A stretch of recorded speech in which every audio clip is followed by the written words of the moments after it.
अस्सलाम अस्सलाम वालेकुम। वालेकुम व्यूअर्स, क्या हाल चाल है। उम्मीद करता हूँ सब ठीक ठाक होंगे। मेरी दुआ है कि आप हमेशा हंसते रहें, मुस्कुराते रहें, हमें अपना प्यार दिखाते रहें। मेरा नाम है साबिर सुल्तानी। मेरा नाम है मोहम्मद सादिक। आप देख रहे हैं हमारा यूट्यूब चैनल। हाजिर एक नई वीडियो के साथ। वीडियो है वर्ल्ड अफेयर की और इसका टाइटल है China will shoot down American aircraft. और ये क्या वीडियो आई है, इस पे पहले मिलके देखते हैं वीडियो, पे उस पे करेंगे अपना रिएक्ट। हमारे रिव्यूज़ को जानने के लिए वीडियो को आखिर तक लाजमी देखिएगा। अगर आप हमारे चैनल पे नए हैं, चैनल को लाइक कर दीजिए, सब्सक्राइब कर दीजिए, बेल आइकन प्रेस करना मत भूलिए। बढ़ते हैं वीडियो को जान। नमस्कार and welcome to world affairs. मैं हूं प्रशांत धवन। नाउ यहाँ पर आप देख पाओगे ये है Nancy Pelosi. Nancy Pelosi USA के जो पार्लियामेंट है वहां पर स्पीकर है और यूएसए की रूलिंग पार्टी की दिग्गज नेता है। अब इन्होंने रिसेंटली जिद ये पकड़ ली है कि ये ताइवान को विजिट करेंगी। ये एशिया के टूर पे जाएंगी, पहले जापान, फिर सिंगापुर, उसके बाद साउथ कोरिया और फिर इवेंचुअली बताया जा रहा है कि ये ताइवान को भी विजिट करेंगी। अगर इनकी विजिट एक्चुअली में होती है, जिसको लेकर अभी भी एक बहुत ही बड़ा प्रश्न चिन्ह लगा हुआ है, क्योंकि चाइना ने क्लियरली वार्निंग दी है कि अगर यूएसए की स्पीकर, पार्लियामेंट की स्पीकर अगर जाती है ताइवान, तो रास्ते में ही, हवा में ही इनके एयरक्राफ्ट को ये डिस्ट्रॉय कर देंगे। ये चाइना ने कैटेगोरिकली वार्निंग दी है अपने सरकारी न्यूज आउटलेट से। यहां पर आप देख पाओगे आर्टिकल है, China threatens to shoot down Pelosi's flight. और इसी बीच हम ये भी देख रहे हैं कि जो ताइवान स्ट्रेट है, देखो ये पीछे चाइना हो गया, ये ताइवान है। चाइना ताइवान के बीच की जो वाटर बॉडी है उसको हम कहते हैं ताइवान स्ट्रेट। यहां पर आज के समय चाइना ने युद्ध अभ्यास भी करना स्टार्ट कर दिया है। Basically China ultra aggressive mode पे आ चुका है और आप समझ सकते हैं, अगर जेन्युइनली चाइना ने नैन्सी पेलोसी का जो एयरक्राफ्ट है इसको शूट डाउन कर दिया या फिर कुछ मिसाइल भी यहां पर दाग दिया, एक स्मॉल स्केल वॉरफेयर हो सकती है ताइवान के इर्द गिर्द। और यह ऐसा नहीं है कि पहली बार होगा। ताइवान स्ट्रेट के आसपास क्राइसिस पहले भी हो चुका है 1995 में, उसके पहले आप हिस्ट्री में जाओगे 1960s में हो चुका है। और आज के समय आप अगर देखो तो शी जिनपिंग के पास बहुत सारे रीजन है एक क्राइसिस को और ज्यादा आग देने के, क्योंकि शी जिनपिंग के अंडर चाइना की इकोनॉमी को बहुत लॉस हुआ है, डिप्लोमेटिक रिलेशंस काफी खराब हो गए। हर तरफ से आप अगर देखो तो शी जिनपिंग की प्रेसिडेंसी एक डिजास्टर साबित हुई है चाइना के लिए। तो काफी बार चाइना एक डिजास्टर से लोगों का ध्यान डाइवर्ट करने के लिए एक मिलिट्री एस्केलेशन भी स्टार्ट कर चुका है। तो डिस्कस करेंगे इस वीडियो में कि नैन्सी पेलोसी ने यहाँ पर कहा क्या है और यूएसए का रिस्पॉन्स अभी के लिए क्या है। मैं यहाँ पे आपको ये बता दूं कि शायद हम आज के समय एक स्मॉल स्केल वॉरफेयर के बहुत ज़्यादा करीब है। वर्ल्ड वॉर 3 नहीं होने वाली, मुझे लगता नहीं है, उसके पॉसिबिलिटी ज़्यादा है, मगर एक स्मॉल स्केल वॉरफेयर ताइवान के आसपास ये होने की प्रोबेबिलिटी आज के समय मैं कहूँगा बहुत ज़्यादा हाई है। तो डिस्कस करते हैं इस टॉपिक को। मगर आगे बढ़ने से पहले आपसे एक क्वेश्चन पूछूंगा। क्वेश्चन ये है कि इतिहास में पहली बार चेस ओलंपियाड कौन सा देश होस्ट कर रहा है 2022 में। यह है यहाँ पे आपकी ऑप्शन, इंडिया, जापान, यूक्रेन या फिर ब्राजील। कमेंट सेक्शन में करिए उत्तर। सही उत्तर मैं आपको दूंगा वीडियो के अंत में। नाउ नैन्सी पेलोसी, मैं आपको बता दूं कि एक बहुत ही कंट्रोवर्शियल फिगर है यूनाइटेड स्टेट्स की पॉलिटिक्स में। इन पर और इनके पति पर यह भी आरोप लगा है कि इन्होंने यूएस गवर्नमेंट की जो सरकारी इंफॉर्मेशन है इसका इस्तेमाल करके स्टॉक्स में ट्रेडिंग करी है। अब देखिए, जब आप सरकार में होते हैं देश, और जब आप यूएस की गवर्नमेंट संभाल रहे हैं, दुनिया में क्या होने वाला है, इकोनॉमी कहां जाएगी, उसके बारे में जानकारी आपको पहले ही हो जाती है। तो ये लोग मिलियंस के स्टॉक्स परचेज करके बैठे थे, उस पर इन पर इन्वेस्टिगेशन चल रही है। तो कुछ लोग कह रहे हैं कि नैन्सी पेलोसी जो ये ताइवान में जा रही हैं और ये दुनिया को दिखा रही है कि मैं एक निडर लीडर हूं और मैं चाइना को चुनौती दूंगी, ये एक टाइप का आप कह लीजिए गिमिक है अपनी इमेज को चमकाने के लिए। मगर जो नैन्सी पेलोसी के सपोर्टर है, अगेन मैं कभी भी आपको कोई वन साइडेड व्यू पॉइंट नहीं दूंगा, दोनों पक्ष की जो बातें हैं ये मैं आपको बता दूंगा। नैन्सी पेलोसी के जो सपोर्टर है और ये खुद ये कह रही हैं कि ये एक्चुअली चाइना की कम्युनिस्ट पार्टी के सामने काफी बार खड़ी हो चुकी है। जब आज से कई दशकों पहले तियानमेन स्क्वायर मैसेकर हुआ था, चाइना के स्टूडेंट्स, इनके लोग तियानमेन स्क्वायर में इकट्ठा हुए थे चाइना की कम्युनिस्ट पार्टी के अगेंस्ट प्रोटेस्ट करने के लिए, और उनको ब्रूटल तरीके से मैसेकर कर दिया गया, मार डाला गया। तब भी नैन्सी पेलोसी यहाँ पर गई थी और यहाँ पर आप देख पाएंगे एक यंग नैन्सी पेलोसी उस टाइम ये यहाँ पर बात कर रही हैं यूएसए के पार्लियामेंटेरियंस के साथ।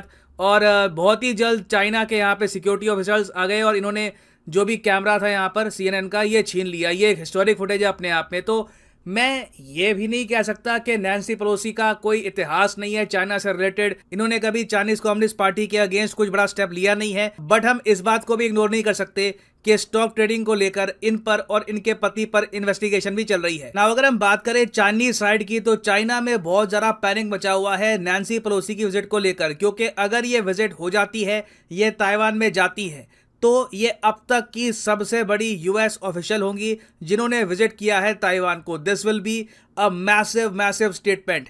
इसीलिए प्रेसिडेंट शी जिनपिंग ने इसी टॉपिक को लेकर जो बाइडेन से बातचीत करी और एक कम्युनिकेशन लाइन यहाँ पर स्थापित कर दी है कि इस पर्टिकुलर टॉपिक को लेकर कोई भी अगर मान लो डेवलपमेंट होती है, कुछ मिलिट्री एक्शन लिया जाता है, तो दोनों लीडर्स फोन पर एक दूसरे से बात करते रहेंगे, कम्युनिकेशन एस्टैब्लिश रहेगा ताकि कोई बड़े स्केल पर कोई वॉर यहाँ पर ना हो जाए। बट ऑब्वियसली शी जिनपिंग ने इस पूरी फोन कॉल में जो बाइडेन को एक बात बोल दी, डोंट प्ले विद फायर।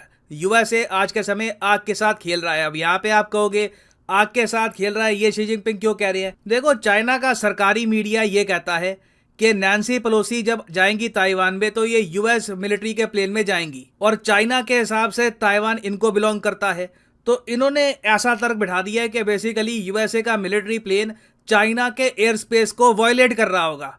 और अगर ऐसा होता है, किसी भी कंट्री के पास हक है कि आप हमारा एयर स्पेस वायलेट कर रहे हो एक मिलिट्री प्लेन के साथ, हम आपको शूट डाउन कर देंगे। अब वैसे चाइना ठीक कह रहा है कि ये कंट्रीज के पास हक होता है, मगर ताइवान चाइना का पार्ट नहीं है, दुनिया ये बात जानती है। तो इस टाइप की जो धमकी दी है चाइना ने कि पीपल्स लिबरेशन आर्मी का जो ये फाइटर है ये फॉलो करेगा नैन्सी पेलोसी का प्लेन, इंटरसेप्ट करेगा, फोर्स लैंडिंग करवा देगा, इसको ड्राइव बैक करवा देगा, ये भी कह रही है कि शूट डाउन भी कर देगा इसको। तो जब चाइना की तरफ से ऐसी धमकियां आएंगी तो पूरा यूएसए यूनाइटेड हो जाता है। और ये मैं कहूंगा बड़े जो महान देश होते हैं जिन्होंने अचीव किया होता है, कुछ ग्रेटनेस अचीव कर रखी होती है, उनके यहाँ एक बात आपको कॉमन मिलेगी, जब नेशनल सिक्योरिटी की बात आती है ना, तब पॉलिटिशियंस अपने पर्सनल इंटरेस्ट छोड़कर देश की बात करते हैं। इंडिया में कई बार अनफॉर्चुनेटली हमको देखने को मिलता है नेशनल सिक्योरिटी इशू को लेकर भी जम के पॉलिटिक्स होती है, which is very sad to see. मगर यहाँ पे आप देखोगे नैन्सी पेलोसी कौन सी पार्टी की है? डेमोक्रेट पार्टी की। माइक पॉम्पियो कौन सी पार्टी के हैं? ये डोनाल्ड ट्रंप वाली जो पार्टी है, रिपब्लिकन पार्टी, उसको बिलोंग करते हैं। आपको याद होगा डोनाल्ड ट्रंप के अंडर ये यूएसए के सेक्रेटरी ऑफ स्टेट भी रह चुके हैं। अब माइक पॉम्पियो ना यहाँ पर नैन्सी पेलोसी के सपोर्ट में आ गए। इन्होंने ये नहीं बोला कि नैन्सी पेलोसी अपनी इमेज चमकाने की कोशिश कर रही है, नहीं। जब चाइना की तरफ से धमकी आई कि हम अटैक कर देंगे, ये कर देंगे, तो यहाँ पे इन्होंने कहा कि नैन्सी मैं आपके साथ खुद आऊंगा प्लेन पे। डर यही है ना कि जिस प्लेन पे आप बैठी होंगी चाइना उसको शूट डाउन ना कर दे, मैं आपके साथ खुद बैठूंगा। मुझे चाइना ने बैन कर रखा है मगर ताइवान से मुझे बैन नहीं कर रखा, मैं भी ताइवान में आपके साथ चलूंगा, सी यू देयर। उसके अलावा इन्होंने यहाँ पर ओपनली कहा है कि चाइनीज कम्युनिस्ट पार्टी का जो माउथ पीस है, इसने थ्रेटन किया है कि पेलोसी के प्लेन को ये शूट डाउन कर देंगे। ऐसी भाषा हम बर्दाश्त नहीं करेंगे। हम प्रेसिडेंट बाइडेन के पीछे खड़े हैं, प्रेसिडेंट बाइडेन को सपोर्ट करना चाहिए इस विजिट को। अब ये बात कह रही है डोनाल्ड ट्रंप के कट्टर समर्थक। मैं ये कहूँगा यूएसए से अगर कुछ सीखने को अगर आपको मिलता है तो ये चीज़ आप सीखिए कि कंट्री सबके ऊपर होती है, सरकारें आती है, सरकारें जाती है, the country is above all. Now अब आप पूछेंगे कि होगा क्या नैन्सी पेलोसी जेन्युइनली ताइवान जाएंगी? देखो, चाइना ने वार्निंग अब ऐसी दे दी है कि यूएस अब अगर पीछे हट गया लास्ट मोमेंट पर तो यूएस कहलाया जाएगा यहाँ पर कायर, कि चाइना की ये जो धमकियां थी उससे डर गए। तो मुझे लग रहा है कि नैन्सी पेलोसी ताइवान जाएंगी और काफी यहाँ पर कंट्रोवर्सी होने वाली है। चाइना डेफिनेटली कुछ ना कुछ बड़ा एक्शन लेगा। ये एक्शन क्या होगा उस पर मैं एक अपडेटेड वीडियो बाद में ले आऊंगा। ना वापस आते हैं अपने प्रश्न की तरफ कि इतिहास में पहली बार चेस ओलंपियाड कौन सा देश होस्ट कर रहा है? तो सही उत्तर यहाँ पे है option A, the country of India. और यहाँ पे आप देख पाओगे ये लोगो है चेस ओलंपियाड इन इंडिया का। ये ओलंपियाड हो रहा है तमिलनाडु में। और फाइनली यहाँ पर मैं ये भी ऐड कर दूं कि आप किसी भी एग्जाम की तैयारी कर रहे हैं, आप परचेज कर सकते हैं इनके courses from Unacademy. Simply जाओ कमेंट सेक्शन में। जी तो व्यूवर्स, वीडियो हमने देखा, वीडियो था चाइना ने वार्न किया है अमेरिका को, नैन्सी पेलोसी को कि आप ताइवान का विजिट नहीं करेंगी, आपका एयरक्राफ्ट उड़ा दिया जाएगा। तो ये हकीकत में यही बातें चल रही हैं पूरी मीडिया पे, पूरी दुनिया के मीडिया पे। और अगर उन्होंने विजिट किया तो चाइना ऐसा कर भी सकता है। उसकी वजह मुझे ये नज़र आती है कि जिस तरह से यूक्रेन को रशिया ने दबाया और उस पर जंग मुसल्लत की, इसी तरह से ताइवान को चाइना अपना पार्ट समझता है। और हर किसी को नज़र आ रहा है कि अब चाइना रशिया की तरह इन पे हमला कर देगा और इसको वापस ले लेगा। और दूसरी तरफ अमेरिका वार्न कर रहा है चाइना को कि हम ऐसा नहीं होने देंगे। लेकिन चाइना ने कभी भी जितनी भी अमेरिका ने जितने ममालिक पे चढ़ाई की, कभी उसकी राह में रोड़े नहीं अटकाए या उनके मुकाबले पे खड़ा नहीं हुआ। तो अगर अमेरिका ऐसा करता है तो फिर चाइना और अमेरिका की सीधे सीधे आपस में भी जंग हो सकती है। तो अमेरिका इस टाइम पे किसी भी तरह किसी जंग में नहीं कूदेगा, क्योंकि अमेरिका हमेशा से ही छोटे ममालिक को तबाह करता है। कहीं किसी भी टक्कर के ममालिक से आज तक उसने कोई जंग नहीं की। यहाँ तक कि ईरान से भी उसने कोई ऐसा इकदाम नहीं किया कि डायरेक्ट उनकी जंग हो सके। बस दूर दूर से कुछ इकदाम किए कि जिस कोई जंग तक मामला ना पहुंचे। अगर इस तरह हो जाता है, अगर चाइना उनका प्लेन उड़ा देता है और फिर अमेरिका को इस जंग में फिर कूदना पड़ेगा। और अमेरिका किसी तरह नहीं चाहेगा कि इसके समय आज के टाइम पे उनकी मईशत भी गिर रही है, महंगाई वहाँ पे रोज़ बरोज़ बढ़ रही है, उनकी जीडीपी ग्रोथ जो रेट है वो बहुत कम हो रहा है।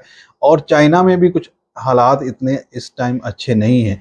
उनकी प्रॉपर्टी की वैल्यू जिस तरह से गिर रही है, जिस तरह के रियल एस्टेट सेक्टर में उनके गिरावट हो रही है, और वहाँ पे बहुत इतने अच्छे हालात नहीं हैं दोनों ममालिक के कि इस टाइम जंग की सूरत हाल में जाए।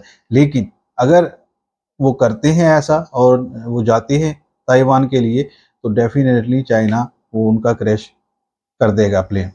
और जब ये मामला होगा तो फिर एक और जंग दुनिया को देखनी पड़ेगी, जो दुनिया के सारे ममालिक के लिए एक और महंगाई का तूफान आएगा। और छोटे छोटे ममालिक जिस तरह से रशिया यूक्रेन वॉर में सफ़र कर रहे हैं, और फिर एक और जंग अगर आ गई तो फिर ये कहीं ना कहीं वर्ल्ड वॉर 3 में तब्दील होती नज़र आएगी, ये जंग अगर होती है। लेकिन मुझे लगता नहीं कि दोनों ममालिक ही इस चीज़ को इतना संजीदा लेंगे और इस हद तक इक़दामात करेंगे।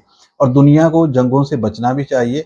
जंग किसी के भी हक में नहीं है। जंग होती 2 देशों के दरमियान है, लेकिन सारी दुनिया इसमें पिसती है, क्योंकि अभी ग्लोबल जो हर किसी के मफादात जुड़े हुए हैं सारी दुनिया। कहीं नहीं कि जंग किसी ममालिक की हो रही है तो वो ठीक है, खुद आपस में उनके मामलात होंगे, नहीं, ऐसा नहीं है।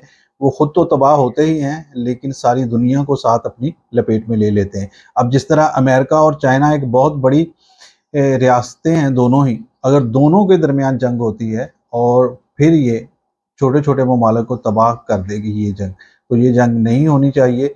और अमेरिका को भी ऐसे इकदाम नहीं लेने चाहिए।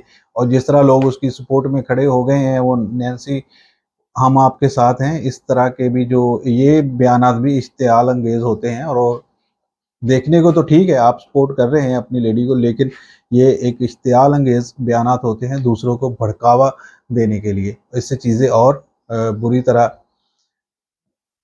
बुरी दिशा में जाती हैं। आप सबको इससे परहेज करना चाहिए।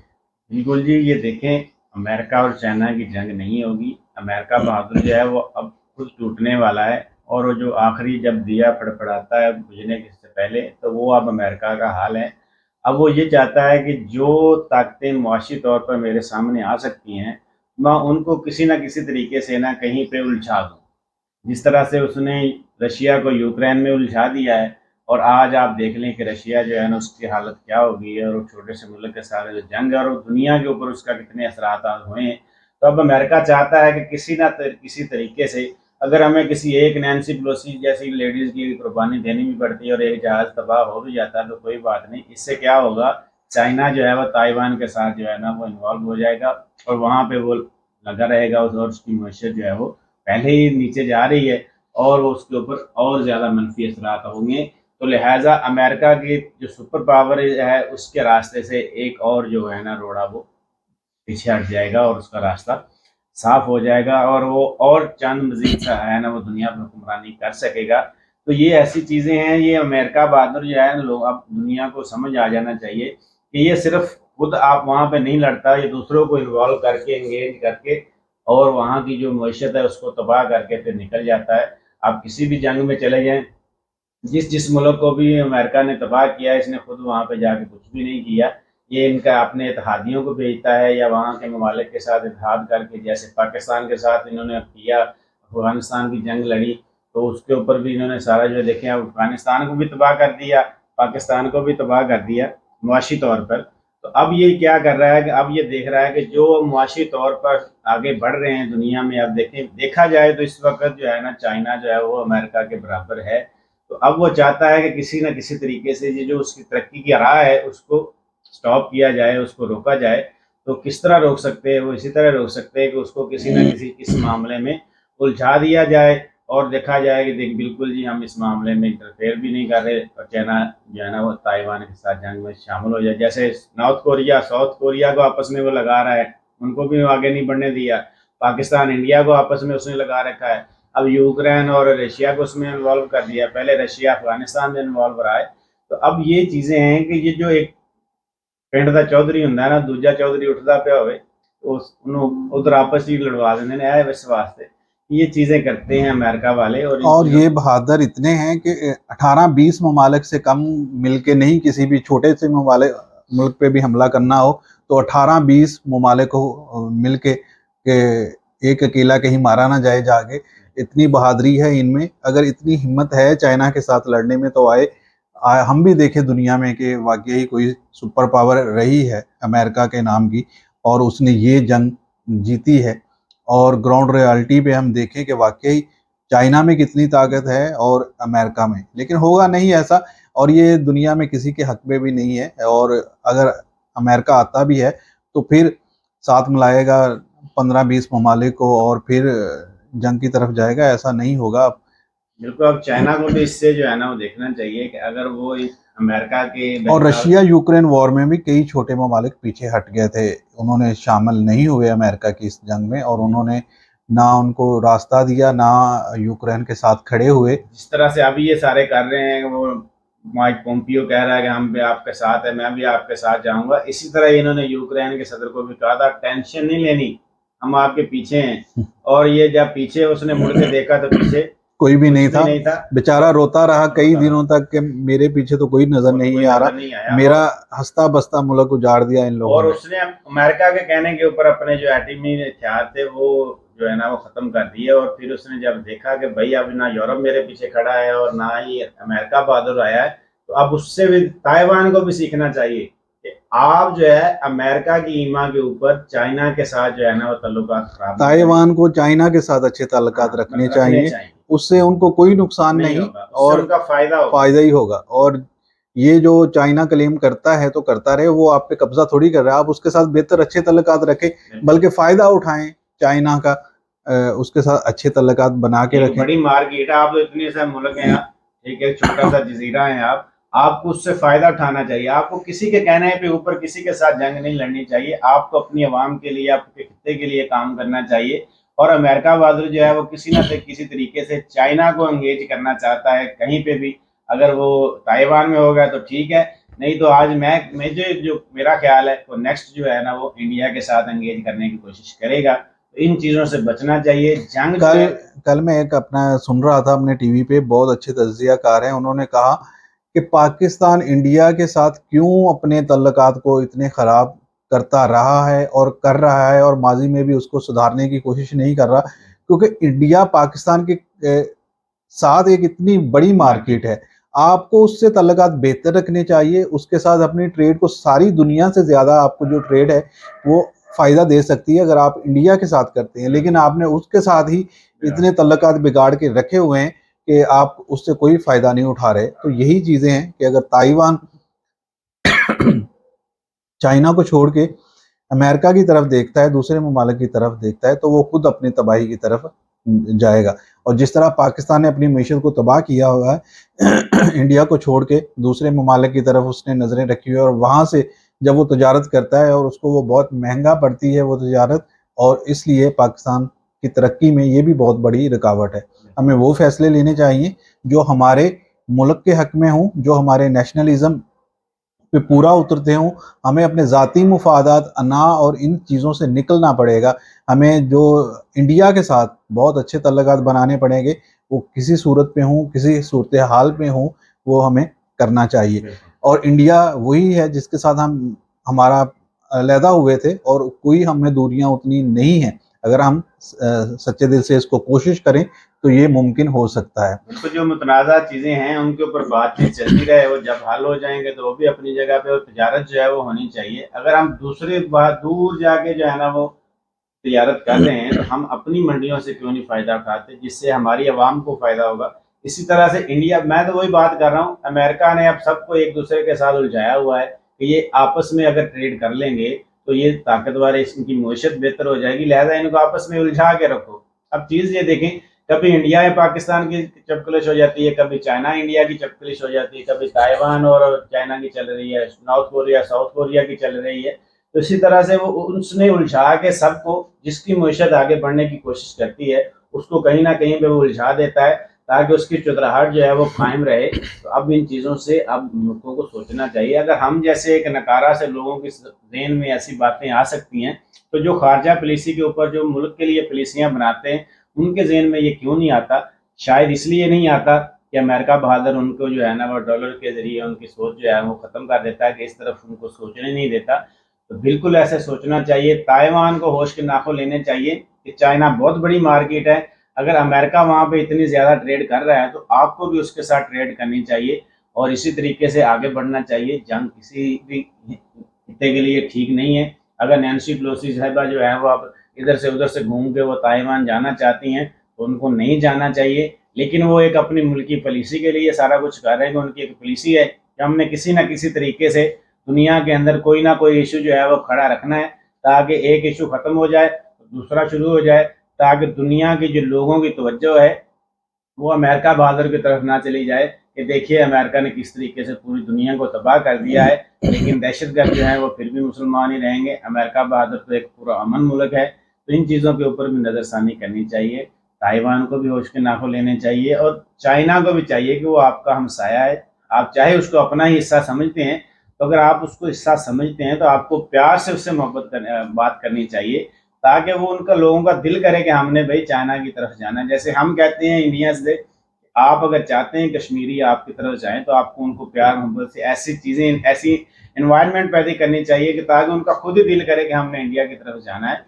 तो यही चीज़ें हैं। अगर आप ज़ोर ज़बरदस्ती किसी के ऊपर मुसल्लत होना चाहेंगे तो इसी तरह से आप अपनी इमेज ही ख़राब करते हैं, अपनी मीशत को भी ख़राब करते हैं और पूरी दुनिया में भी अपनी बदनामी का बायस बनते हैं। इस चीज़ से होश के नाखुन लेने चाहिए और इस पॉलिसी से अमेरिका को भी पीछे हटना चाहिए और चाइना को भी देखना चाहिए कि वो भी अपने हमसायों के साथ अच्छे ताल्लुकात कायम करें। जी बिल्कुल, हर किसी को अपने बॉर्डर्स पे, अपने जो नेबर्स में हैं, अमन रखना चाहिए और मिलजुल कर रहना चाहिए। ये दुनिया में हम कुछ वक्त के लिए ही आते हैं, तो इसको हम अगर इसी तरह जंगों में, नफ़रत में और दूरी में गुजार देंगे तो हमारे यहाँ जीने का कोई मकसद भी नहीं है। आई होप सो हमारी आज की वीडियो आपको अच्छी लगी होगी। वीडियो अच्छी लगे लाइक करें, शेयर करें, चैनल को करें सब्सक्राइब। वीडियो को अंत तक देखने का शुक्रिया। अल्लाह हाफ़िज़।